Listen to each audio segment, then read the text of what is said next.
Shalom anak-anak yang terkasih dalam Tuhan. Pada kesempatan ini, perkenalkan, nama saya Budi Wibowo. Kita akan mempelajari materi pendidikan agama Kristen, bab 2, mengenal gerejaku.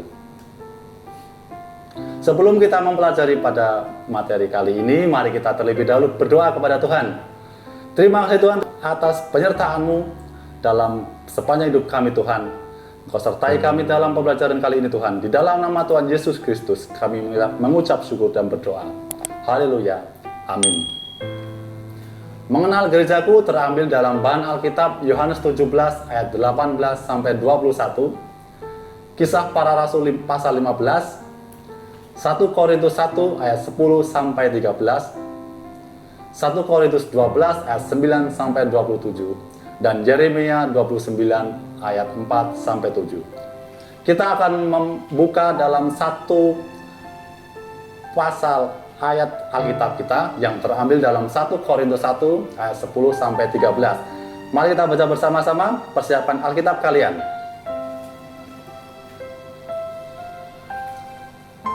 Sudah ketemu? 1 Korintus 1 ayat 10 sampai 13. Demikian firman Tuhan. Tetapi aku menasihatkan kamu, saudara-saudara, demi nama Tuhan kita Yesus Kristus, supaya kamu seia sekata dan jangan ada perpecahan di antara kamu. Tetapi sebaliknya supaya kamu erat bersatu dan sehati sepikir. Sebab saudara-saudaraku, aku telah diberitahukan oleh orang-orang dari keluarga Klo tentang kamu, bahwa ada perselisihan di antara kamu.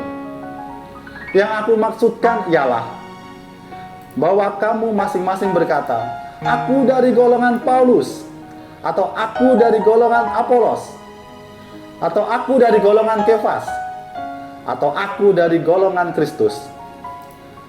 Adakah Kristus terbagi-bagi? Adakah Paulus disalibkan karena kamu? Atau adakah kamu dibaptis dalam nama Paulus? Anak-anak, pada buku teks halaman 13 terdapat satu pujian Kidung Muda-Mudi nomor 84 yang berjudul Dalam Roh Yesus Kristus. Pada kesempatan kali ini, anak-anak bisa mempelajari nyanyian tersebut bersama dengan orang tua kalian di rumah atau dengan orang-orang terdekat kalian yang kalian kenal. Kita masuk dalam kegiatan 1. Ada berapa banyak gereja yang terwakili oleh murid-murid? Adakah gereja-gereja lain di sekitar desa, kecamatan, kabupaten, dan kotamu? Ada berapa banyak jenis-jenis gereja yang ada? Coba sebutkan nama-nama gereja yang lain yang kamu kenal atau yang pernah kamu dengar. Kerjakan bersama-sama dengan temanmu melalui chat aplikasi, WhatsApp, atau video conference, atau yang lain, dan tuliskan nama-nama gereja kamu di sebelah kanan saya. Ada yang bisa menjawab? Kalau tidak ada, bisa saya bantu. Misalnya, gereja GPIB, gereja Betani, gereja Isa Al-Masih, GKJW, dan masih banyak lagi nama-nama gereja yang ada di Indonesia. Sekarang, coba diskusikan mengapa ada begitu banyak gereja di Indonesia.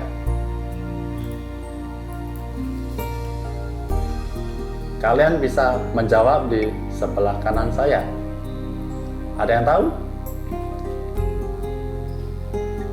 Papa bisa bantu. Misalnya, apakah karena perpecahan? Apakah karena ada pertikaian di dalam suatu gereja tertentu sehingga kelompok keluar dan membentuk gerejanya sendiri?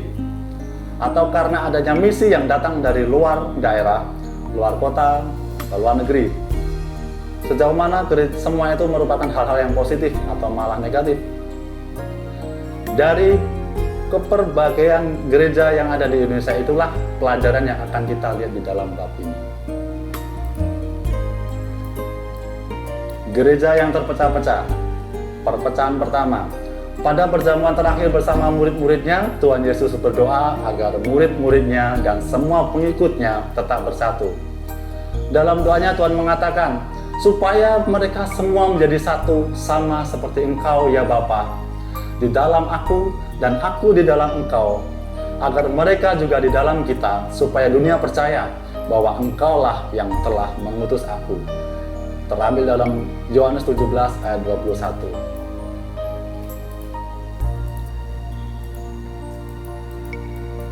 Tampaknya sejak awal sekali Tuhan sudah menyadari bahwa murid-muridnya akan terancam perpecahan.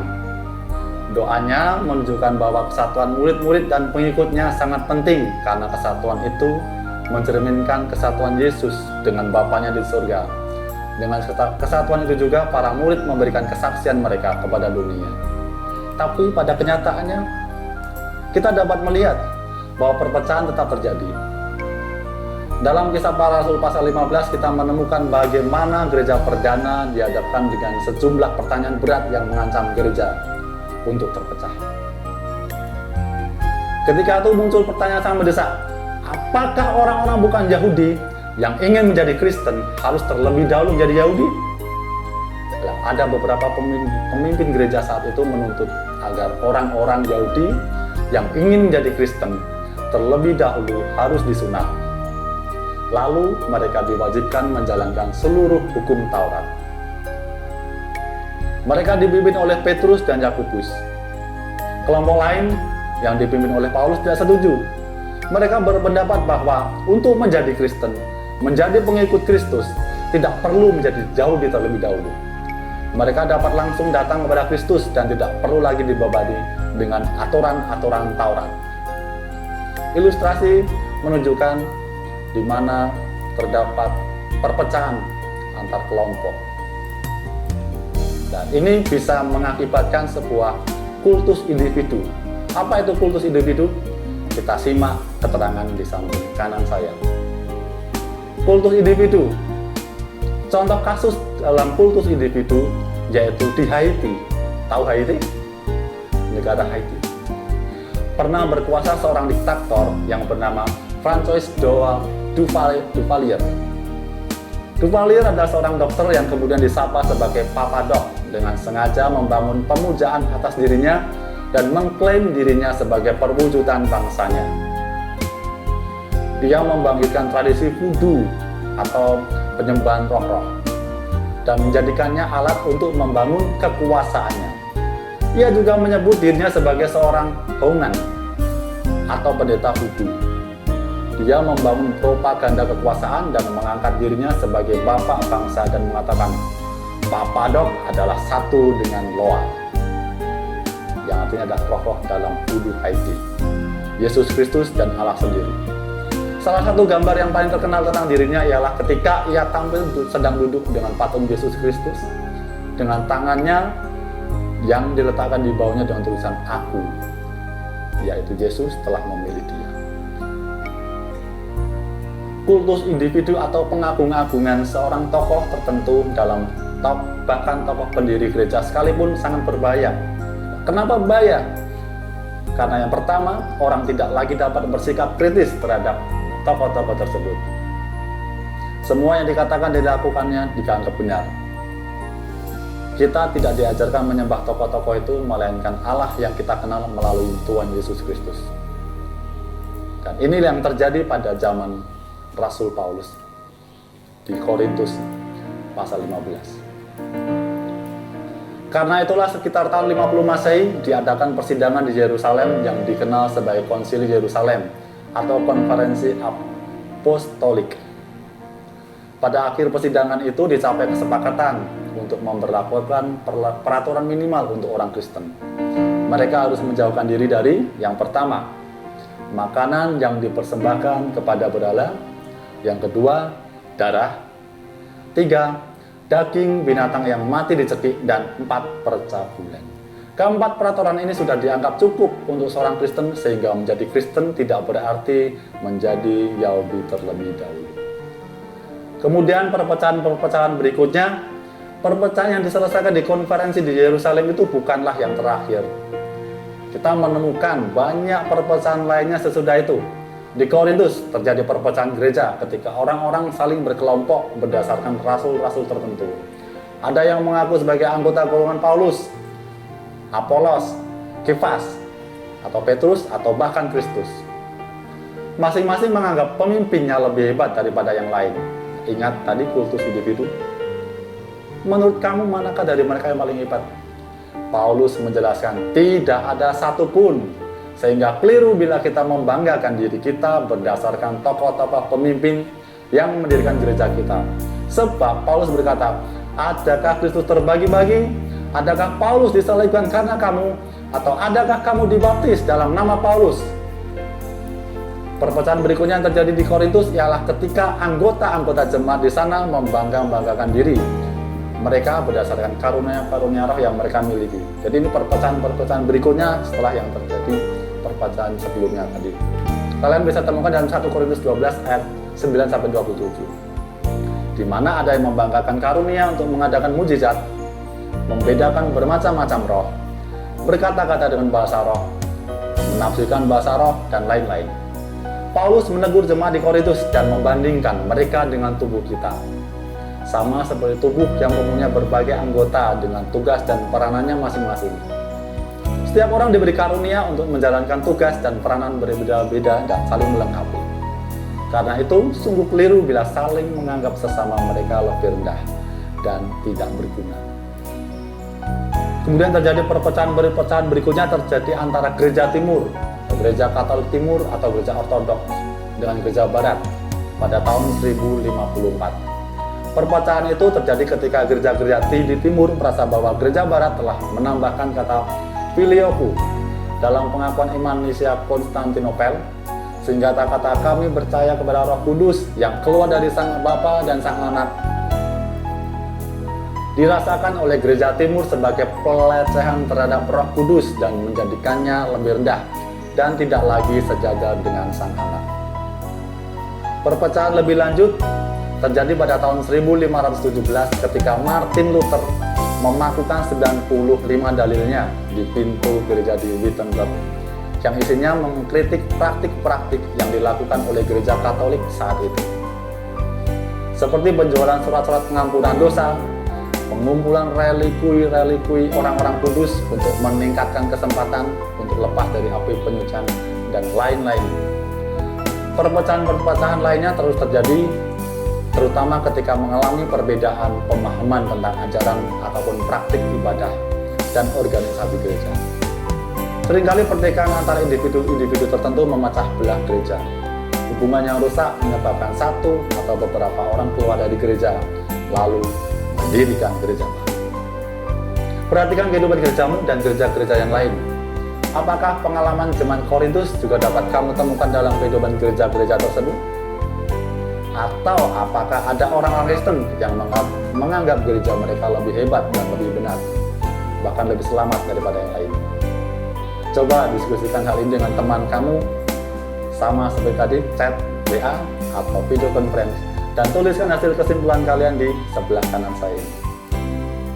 Kekristenan datang ke Indonesia pada waktu yang cukup sangat awal. Beberapa peninggalan sejarah menunjukkan bahwa di Barus, Sumatera Utara, ada yang tahu Sumatera Utara? Di sana pernah hadir kekristenan Nestorian yang berasal dari Suriah. Bentuk kekristenan yang ini juga pernah hadir di Tiongkok dan meninggalkan sebuah prasasti besar di Sinan.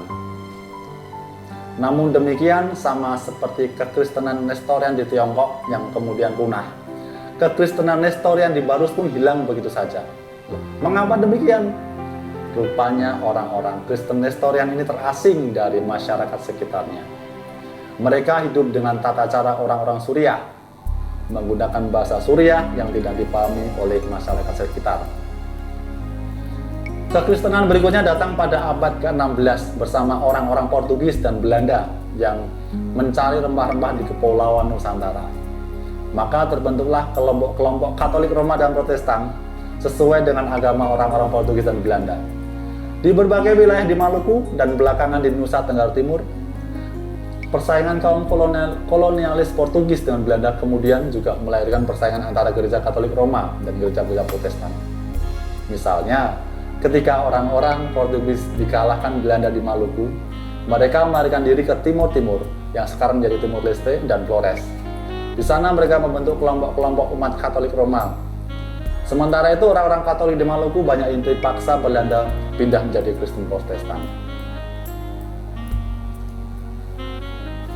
Pada gambar itu adalah prestasi Nestorian di Sinan yang tadi juga berkembang dan pernah terjadi di Sumatera Utara. Di Maluku, orang-orang Kristen Protestan kemudian membentuk apa yang disebut Indosiker, yang artinya adalah Gereja Hindia, yang kini berubah nama menjadi Gereja Protestan Indonesia, merupakan himpunan sejumlah gereja berlatar belakang dari Indosiker. Kemudian datang pula bermacam-macam zendeling atau misionaris yang bekerja di berbagai wilayah Indonesia. Ada yang berasal dari Gereformed Zendingsbond, dari Netherlands Zendingsvereniging, Netherlands Bisbelgenschap, Netherlands Gereformed Zendingsvereniging, Utrecht dan Zendingsvereniging umumnya melahirkan gereja-gereja beraliran Calvinis. Kalau kita kenal dengan nama lainnya yaitu Hervormd, Gereformed, dan Reformed atau Presbyterian. Ada juga lembaga penginjilan dari Jerman seperti Rheinische Mission Gesellschaft yang bekerja di Tanah Batak, Nias, Kepulauan Mentawai, dan Kalimantan, melahirkan gereja-gereja Lutheran di Indonesia.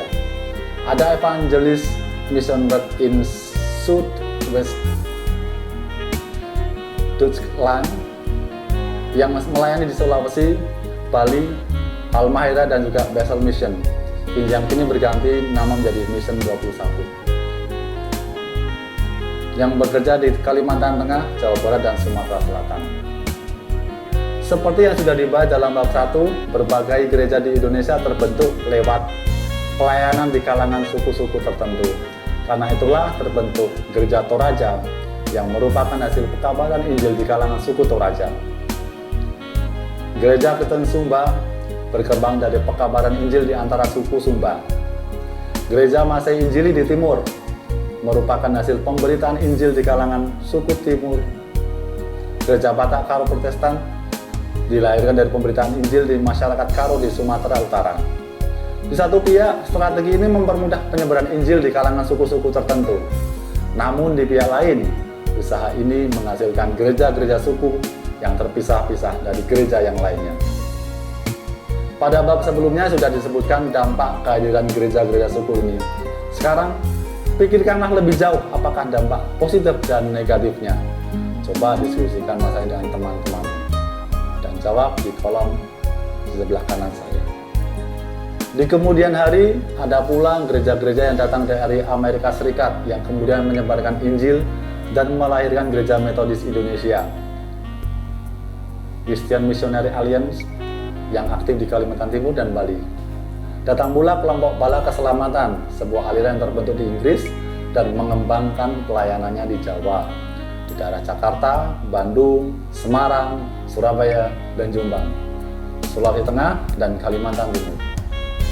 Pada abad ke-20 dan berikutnya kita menyaksikan banyak sekali misionaris yang datang ke Indonesia membawa berbagai bentuk kekristenan yang lain seperti gereja-gereja Pentakustal, Karismatik, Menonit, Advent, Baptis, Injili, Mormon, Kristus, dan ahli ilmu pengetahuan. Gereja yang terakhir berkembang di Indonesia adalah gereja-gereja Ortodoks yang berasal dari Timur Tengah dan Yunani. Menurut kamu, apakah dampak positif dan negatif dari kehadiran beraneka-ragam gereja seperti di atas sebagai kesaksian orang Kristen di Indonesia? Coba diskusikan dengan teman kamu dan jawab di sebelah kanan saya. Untuk menghindari perpecahan lebih lanjut, pada tanggal 25 Mei 1950 berkumpullah 22 gereja Protestan di Indonesia dan mendirikan Dewan Gereja-Gereja di Indonesia, yang kemudian sekarang telah berganti nama menjadi Persekutuan Gereja-Gereja di Indonesia. Kini jumlah anggota PGI mencapai 88 gereja. Selain PGI, ada pula sejumlah organisasi antar gereja seperti PII, PGLII, kemudian Persekutuan Gereja-Gereja Pentakosta Indonesia, Persekutuan Baptis Indonesia, dan Gereja Masai Advent Hari ke-7. Di kalangan Gereja Katolik Roma kita mengenal KWI, atau Konferensi Wali Gereja Indonesia, yaitu perhimpunan para uskup Gereja Katolik Roma di Indonesia. Pada kenyataannya, doa dan harapan Tuhan Yesus supaya anak-anak Tuhan tidak terpecah-pecah masih jauh dari kenyataan. Namun tanda-tanda kerjasama dan keinginan untuk bersatu itu masih tetap ada. Pada bulan Mei 2013 menjelang sidang raya ke-10 Dewan Gereja-Gereja Sedunia, gereja-gereja di Indonesia mengadakan Celebration of Unity sebagai acara pendahuluan sidang raya tersebut di Jakarta. Acara ini diikuti oleh PGI, PGPI, PGLII, PBI, Gereja Ortodoks, Bala Keselamatan, Gereja Masih Advent Hari ke-7, dan juga oleh semua keuskupan Gereja Katolik Roma di Indonesia. Acara ini merupakan sebuah pesta rohani yang ingin menunjukkan semangat dan harapan persatuan gereja-gereja di seluruh Indonesia. Bersatu tidak berarti gereja-gereja itu melebur menjadi satu gereja saja, melainkan bersatu dalam arti satu jiwa dan satu hati, mengutamakan pelayanan kepada sesama demi nama Tuhan Yesus Kristus. Gereja mengusahakan kesejahteraan kota. Nabi Yeremia dalam kitabnya memberikan nasihat kepada orang-orang Yahudi yang tinggal di pembuangan di Babel agar mereka mengusahakan kesejahteraan bagi lingkungannya. Beginilah firman Tuhan semesta alam Allah Israel kepada semua orang buangan yang diangkut ke dalam pembuangan dari Yerusalem ke Babel. Dirikanlah rumah untuk kamu diami, buatlah kebun untuk kamu nikmati hasilnya. Ambillah istri untuk memperanakan anak laki-laki dan perempuan. Ambilkanlah istri bagi anakmu laki-laki dan carikanlah suami bagi anakmu perempuan, supaya mereka melahirkan anak laki-laki dan perempuan, agar di sana kamu bertambah banyak dan jangan berkurang. Usahakanlah kesejahteraan kota kemana kamu aku buang, dan berdoalah untuk kota itu kepada Tuhan, sebab kesejahteraannya adalah kesejahteraanmu. Yeremia 29 ayat 4-7. Surat ini dikirim oleh Nabi Yeremia kepada orang-orang Yahudi yang saat itu membentuk kelompok-kelompok eksklusif dan tidak mau bergaul dengan orang-orang Babel. Alasannya tentu jelas, mereka marah kepada orang-orang Babel yang telah membuat mereka menderita dan membawa mereka ke negeri asing, negeri pembuangan di Babel. Namun demikian, dari apa yang dikatakan oleh Nabi Yeremia, kita dapat menyimpulkan bahwa mereka tidak boleh hidup eksklusif dan tidak peduli dengan masyarakat di sekelilingnya. Dalam konteks masa kini, gereja pun harus sadar bahwa gereja hadir di dunia bukan hanya untuk dirinya sendiri. Gereja hadir untuk jadi berkat bagi kota dan seluruh dunia. Itulah sebabnya banyak gereja yang terlibat dalam gerakan-gerakan untuk menolong orang lain. Beberapa gereja di Indonesia aktif dalam gerakan untuk melestarikan lingkungan hidup, dan dengan demikian membuat dunia ini lebih layak untuk kita diami. Hal itu pun akan menolong kita untuk melestarikan bumi kita. Di Minahasa, misalnya, kerapatan gereja Protestan Minahasa mendesak pemerintah untuk menetapkan pencemaran di Teluk Buyat sebagai bencana nasional. Bencana ini disebabkan oleh kehadiran sebuah perusahaan tambang emas di sana.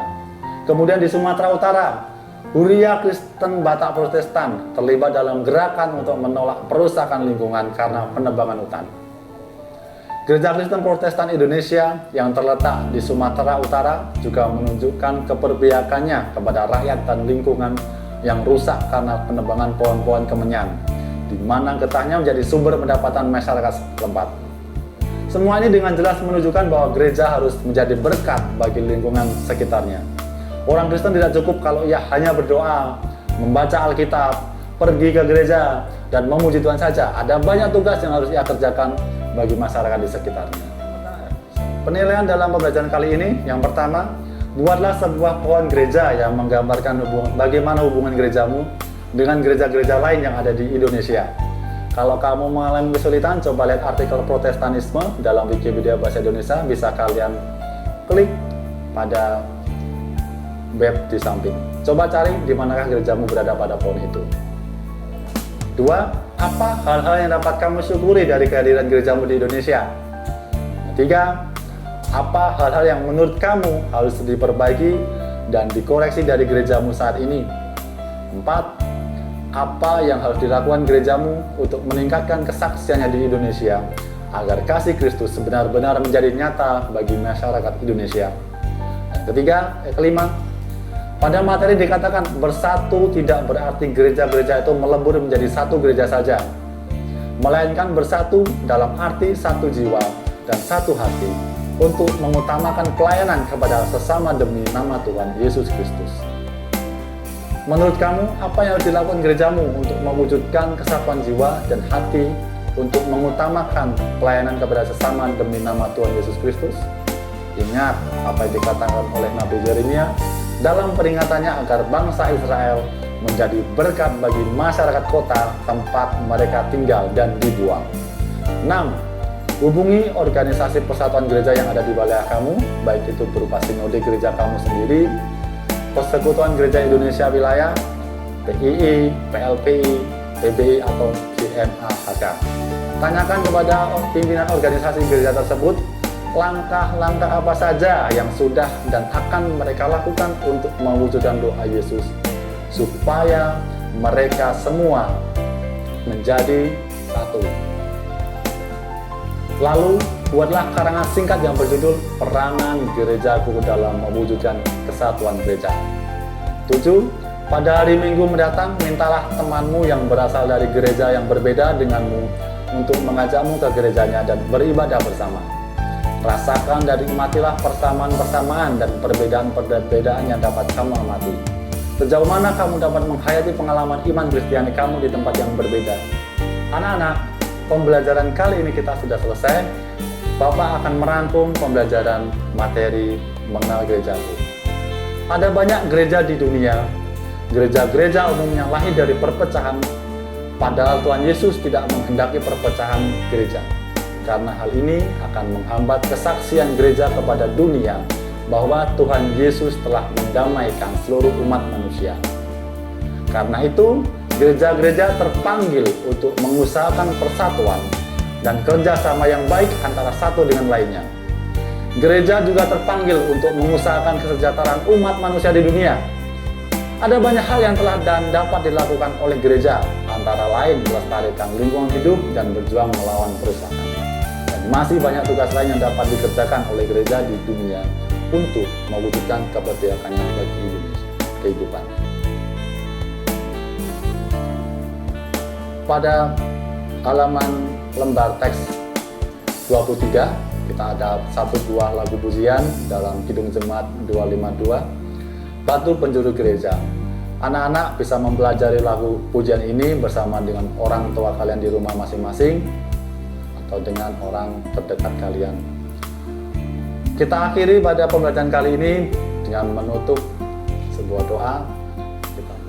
Tuhan, kami bersyukur atas berkat-Mu Tuhan. Dalam pembelajaran kali ini Tuhan, kami boleh belajar akan keberagaman gereja-gereja yang ada di Indonesia dan di dunia Tuhan.